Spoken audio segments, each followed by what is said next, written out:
Hi, good morning. This is our third topic, the global politics, creating an international order, which is the global interstate system. So, when we say interstate system or a global system, this is a system similar to our system in a national level. It's just that this is actually participated with different states. In this section, should be able to explain the effects of globalization on the states and non-states, and we can categorize the institutions that govern international relations and differentiate internationalism from globalism. All right. So to start, we have to define, or we have to at least have a picture of what is a global system. So unsa may naa sa global system? There are four that we have identified or have been identified by scholars as attributes of today's global system. The first one is that there are countries or states that are independent and govern themselves. So the global system is composed of countries that are independent, meaning they are able to stand on their own and they are able to govern themselves. So naslay sariling gobyerno. Okay? Dili sila sakop by other state or other nation, but they have their own government. Another characteristic that we can say that there is a global system is these countries interact with each other through diplomacy. Okay, so meaning these states represented by their leaders, representatives, they interact with each other. So either political interaction, economic interaction, cultural interaction, there is interaction through diplomacy.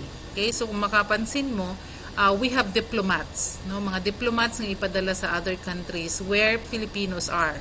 So for example, in Saudi Arabia, where there are so many Filipinos, we send our diplomats there because there are affairs or there are transactions like ang atong mga Filipino dito they need something from our government, and they cannot actually go direct to the government of Saudi Arabia. So it has to be channeled through our diplomats. So ang mga diplomat na to, they stand as a government there. Mo na yung mga dagananan sa atong mga Pilipino outside the Philippines. Same with other countries nga naa-address ato. So for example, we have the US Embassy. Na siya yung mga diplomats, diplomat nga ipadala because the US citizens who are here in the Philippines, they can go to them in case of emergency, in case they need help or anything. So even other countries, they all have their embassy here and they all have their diplomats.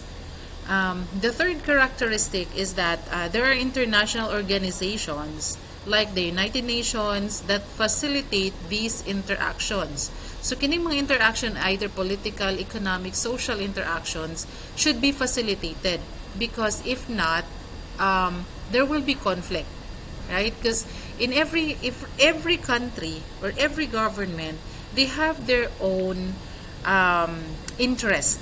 Okay, naman gito yung mga vested interest. Parahara ko na sa politika nato na sila mga vested interest, mga si Cayetano, dili gusto mo baba because he has his reasons, and most probably na siya mga political reasons, economic reasons, na siya vested interest nga dili siya gusto mo baba sa iyang pwesto as a Speaker of the Congress. So ana po na ang every country na sila mga vested interest nga gusto nilang pangalagaan. So for example, ana kanang Spratlys Island. So ang China has their vested interest in Spratlys Island. Ang Philippines na apod, ang Taiwan na So daghay mga involved nga countries ana kanang nasa South China Sea nga issue. Okay, so kung walay mag-facilitate anang interaction, most probably na agigera pirmi, right? Because if not, there will be conflicts, and eventually magyera. Mobalik ta sa katong panahon sa gyera because in the World War I and World War II, those are actually economic driven wars, no, kay na ilang mga interest na agawan sa teritoryo mo to hinungdan. So there are organizations because there is a global system, there is an interaction of countries or states. There should be an international organization that will be able to facilitate these interactions. Another one is that beyond facilitating, we are referring to the international organizations, beyond facilitating the interaction between states, international organizations also takes on lives of their own. What do you mean? It means that they also have their own system, right? So, mura na po siya mo stand as a nation state. Ano siya? So, that is actually present now in the globalization.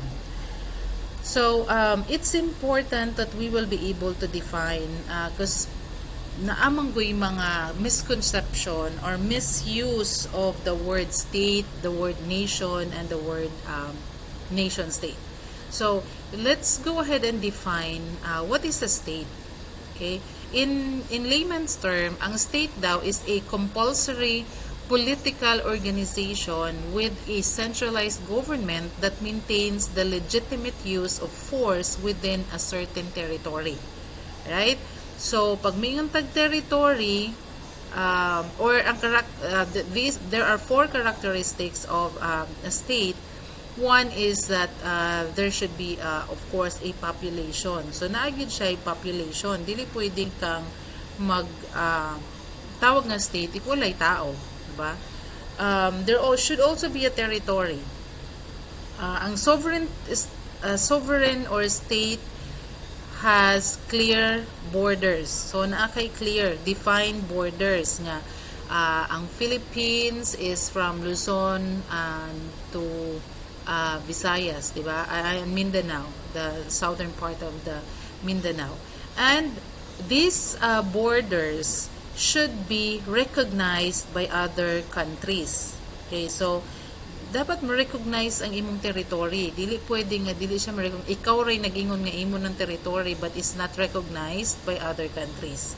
Mo nang naay mga diplomatic recognition, mo nang naay passports, mo nang naay treaties or naay agreements because they recognize our territory. So kung mula bagawas sa atong territory, we need a passport. We need to have that document nga nigawas ka sa imong territory.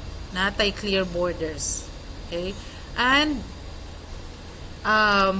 it should have a government. So states have bureaucracies staffed by states' own personnel. So natay ka ng bureaucracy which is our government nga naa siya mga tao, na ay mga government personnel, natay legal system, na educational system, naatay governmental units na siya. So, full functional ang imong government para matawag ka nga state.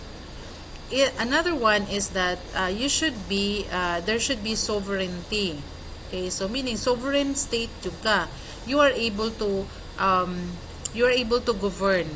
Okay, you are able to control your territory. You're able to protect your territory. You are able to control money at a national scale or national level. So, makapag-print kag currency, nakapag-collect kag taxes, and then you're able to make rules within your territory, like law, regulations, taxes, citizenship, and then you're also able to control information within your territory. Okay, so that's a state. Kumpleto siya. Now, unsa man po ang nation? What is a nation? The nation is actually, it's a group of people who see themselves as a cohesive and coherent unit based on shared cultural or historical criteria, based on ethnicity, language, religion, right? So, if you are a nation, meaning you don't have, or a nation does not have to be a state. Okay, not all nations are states, and not all states are nation. So not every nation has a state. Like for example, the Kurds, mga Kurdistan. So the Kurds are actually spread throughout. Na sila sa Palestine, na sila sa Iraq, na sila sa Turkey, na ay some Kurds na nasa Syria. So they are spread, mga daghan sila, but they don't have their own government. And they also don't have their territory. Wala sila'y fixed nga territory nga giila sa other countries. Wala sila'y sovereignty. So they are called nation. No, nation ang mga Kurds, but they are not called a state. Ano siya? An example of a state is like Japan, Philippines, US. So ano siya? Naa siya'y territory, naa siya'y state, so therefore it's a nation state. So unsa man pud ang nation state? Nganong gitawag man nato nga nation state? So the nation state is actually the idea of kanang homogeneous nation bitaw that is governed by its sovereign state, by its own sovereign state. Pag may sovereign state, nakapagsarili, dili siya dictated, dili siya under the influence of other government. So, if mingon tag nation state, this is a nation, homogeneous nation, which is a group of people bound by culture, religion, ethnicity, and language, and they also have their own sovereign state. So, mo na gitawag nga nation state. Okay? So, I hope that's clear. Now, when we say interstate system, so pag interstate system gani, it is actually one of the many sides of globalization. This is an interaction of states. Okay, this is an interaction of states, wherein they wanted to collaborate or cooperate. And they are able to establish intergovernmental organizations. Okay, so pag may intergovernmental organizations, these are organizations that are facilitated by the government or the states. So, unsa may effects sa globalization on nation states?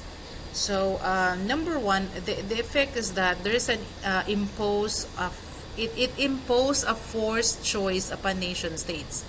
So, there's a forced choice, meaning, nakay choices actually, but mura kag walay kapilian because if you have a choice if you are going to go join the globalization or the interstate system or not.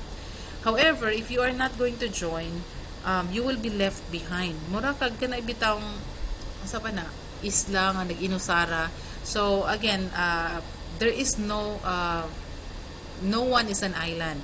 So we need other countries in order for us to survive, in order for us to provide for, if you are a government, in order for you to provide for your people, you need to cooperate, you need to collaborate with other countries. So there is a forced choice.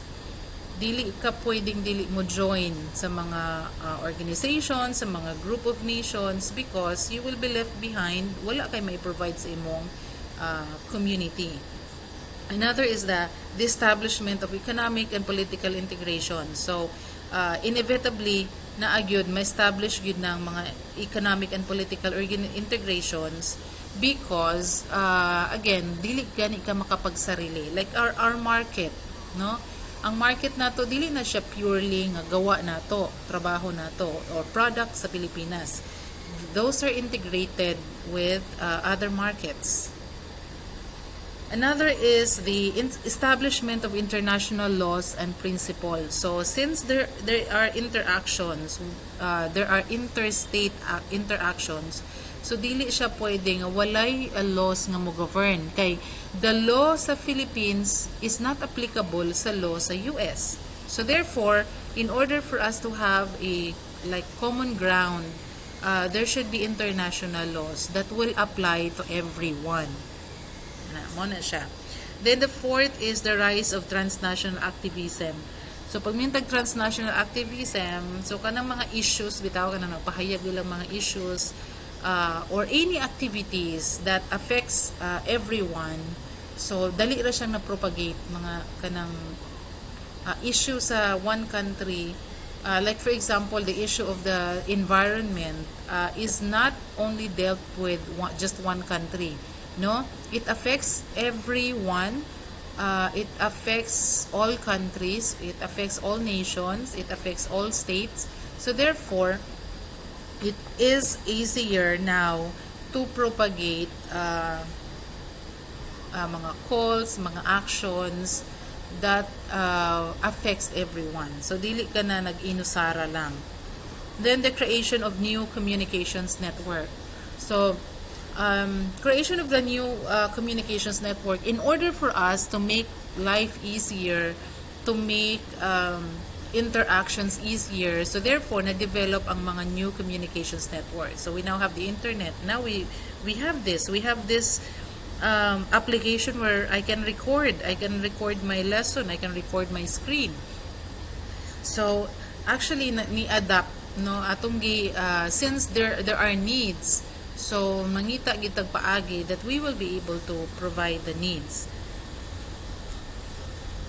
And then we have here some examples of intergovernmental organizations or IGO.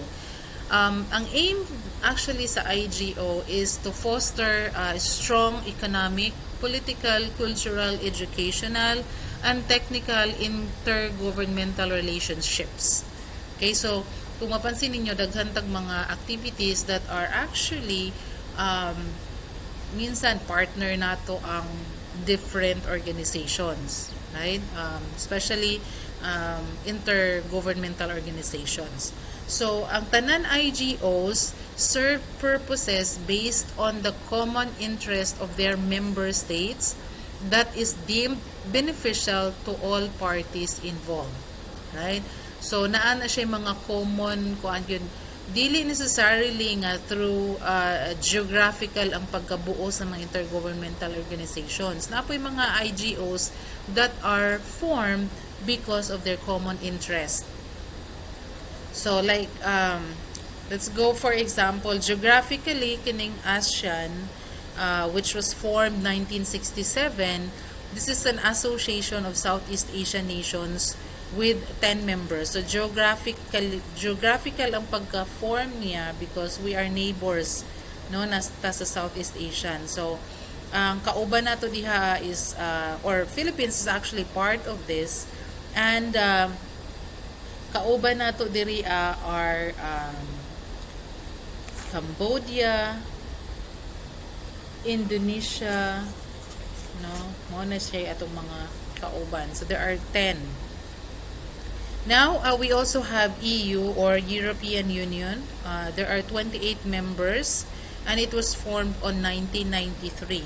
Okay, so sa una ang Europe na ay like UK, Paris, kanya-kanya sila. Pero karon nagbuo sila og union which is called European Union. And because of that also, nag-emerge pod ang new currency which is called Euro. So, common currency na sa ilaha ang Euro. And then, another one is WTO, which is the World Trade Organization. So, World Trade Organization actually facilitates economic activities in a global scale, right? So, sila ang unsay tawag ana niya sila ang mag-facilitate og mga trading between states or between countries. And then we also have the NATO, which is the North Atlantic Treaty Organization. NATO is actually more on a military organization which is composed mainly of US and Europe, UK. So However, NATO is actually dominantly si tawag ana ang nag-lead sa ila is actually US, because ang US ang dako og funds nga gibutang sa NATO. Right? So this was actually used, or NATO actually was active during the Cold War, kay katong naa pa USSR. Katong USSR, they have nag-show of force sila with the West, no, US and Europe. So NATO ang force nga gigamit ato. Right? Then we also have the ICC, which is the International Criminal Court. The International Criminal Court is actually an organization formed under United Nations. Okay, so ang purpose sa International Criminal Court is to hear cases. No, dili na siya mga ordinary cases lang. Kaso ang i-hearing dito, dili, like for example, robbery, kanang mga criminal case against an individual. No, dili siya nga na. Ang International Criminal Court are actually for cases that affects humanity, no, kanang bugat kaayo ilang sala against the humanity.